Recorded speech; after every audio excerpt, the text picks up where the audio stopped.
আরজিকর কাণ্ড নিয়ে এবার পানিহাটি পুরসভার তৃণমূলের চেয়ারম্যানকে বাংলাদেশ থেকে হুমকি ফোনের অভিযোগ। পুর প্রধান সোমনাথ দের অভিযোগ, একজন কাউন্সিলরের বাড়িতে আগুন লাগিয়ে দেওয়ার হুমকি দেওয়া হয়েছে।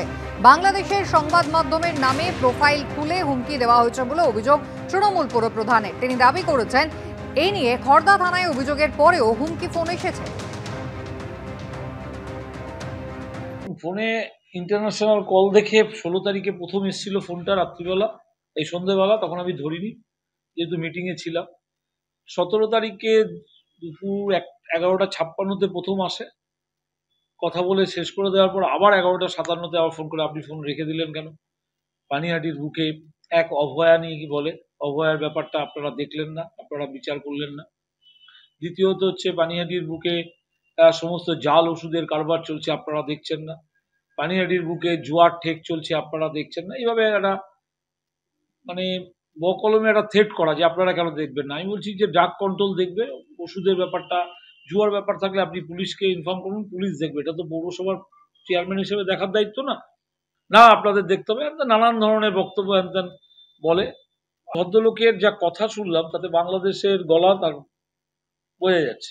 আমরা পুলিশের উপর ভরসা আছে। আমি মাননীয় সিপি সাহেবকে বলেছি যে আপনি এটা ইমিডিয়েটলি দেখুন এবং তদন্ত করে বার করুন কারা এই ধরনের ঘটনা ঘটাচ্ছে বা ইন্টারন্যাশনাল কল থেকে তারা বারবার ফোন করছে। সমীরণ পাল আমাদের প্রতিনিধি রয়েছেন টেলিফোন লাইনে। সমীরণ, একেবারে আরজিকরের ঘটনার পর এই সোমনাথ দে তার ভূমিকা নিয়ে বারবারই কিন্তু অভয়ার পরিবার তারা প্রশ্ন তুলেছিল। এবার সেই আরজিকর কাণ্ড এবং আরো একাধিক অভিযোগ করে রীতিমতো হুমকি ফোন আসছে বাংলাদেশ থেকে। খড়দা থানায় তো তিনি অভিযোগ করেছেন। এখনো পর্যন্ত পুলিশ সূত্রে কি জানা যাচ্ছে? কোনো ব্যবস্থা হয়েছে? কাউকে চিহ্নিত করা গিয়েছে? সুস্মিতা, ওই ফোন নাম্বারের সূত্র ধরে অভিযুক্তের খোঁজ চালাচ্ছে খড়দা থানার পুলিশ। তবে এই ঘটনা প্রথম নয়। এই ঘটনার সূত্রপাত পানিহাটি পুরসভা, অর্থাৎ উত্তর 24 পরগনা জেলার মধ্যে একমাত্র পানিহাটি পুরসভার পুরপ্রধানকে বদল করে দেওয়া হয়েছিল।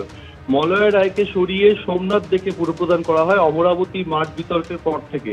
এবং সোমনাথ দেকে যখন পুরপ্রধান করা হচ্ছে ঠিক সেই সময় পানিহাটি পুরসভার তৃণমূল কাউন্সিলর তথা পূর্ব পানিহাটি শহর তৃণমূল কংগ্রেসের সভাপতি সম্রাট চক্রবর্তীকে প্রথম ফোন করে হুমকি দেওয়া হয় এবং তখন হুমকি দিয়ে তাকে প্রাণে মেরে ফেলার হুমকি দেওয়া হয়েছিল। শুধু তাই নয়, পানিহাটির তৃণমূল বিধায়ক এবং তার অনুগামীদেরকে সোদপুর উড়ালপুরে মেরে বাংলাদেশের মতো একেবারে ঝুলিয়ে দেওয়ার কথা বলা হয়েছিল।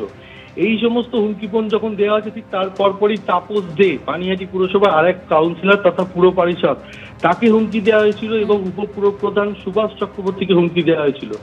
এরপর ঘটনার তদন্তে নেমেছিল ব্যারাকপুর কমিশনারেট, কিন্তু এখনো পর্যন্ত অভিযুক্ত গ্রেপ্তার হয়নি। তার পাশাপাশি এই পানিহাটি পুরসভার তৃণমূল কাউন্সিলর সোমনাথ দের নাম করে একটি ফোন যায় কলকাতা পুরসভার কাউন্সিলর সুশান্ত ঘোষের কাছে। তাকে বলা হয় যে পানিহাটিতে একটি জমি আছে, যৌথভাবে কোনো প্রকল্পের কাজ করা যেতে পারে। পরবর্তীকালে সুশান্ত ঘোষ পার্থ ভৌমিকের সঙ্গে যোগাযোগ করেন এবং জানতে পারেন যে সোমনাথ দে ফোন করেননি। সোমনাথ দের ফোন নাম্বারের শেষ দুটি ডিজিট ব্যবহার করে ফেক হোয়াটসঅ্যাপ প্রোফাইল খুলে সেই হোয়াটসঅ্যাপ কল করা হয়েছিল সুশান্ত ঘোষকে।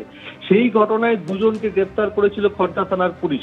তার ঠিক কয়েকদিন যেতে না যেতেই ফের গত 17 তারিখ থেকে টানা কয়েকবার ফোন করা হয়েছে বাংলাদেশের নাম্বার থেকে, বাংলাদেশের ভাষায় কথা বলা হয়েছে সোমনাথ থেকে। সেখানে আরজিকরে নিহত চিকিৎসকের মৃত্যুর ঘটনায় তাদের ভূমিকা নিয়ে প্রশ্ন তোলা হয়েছে।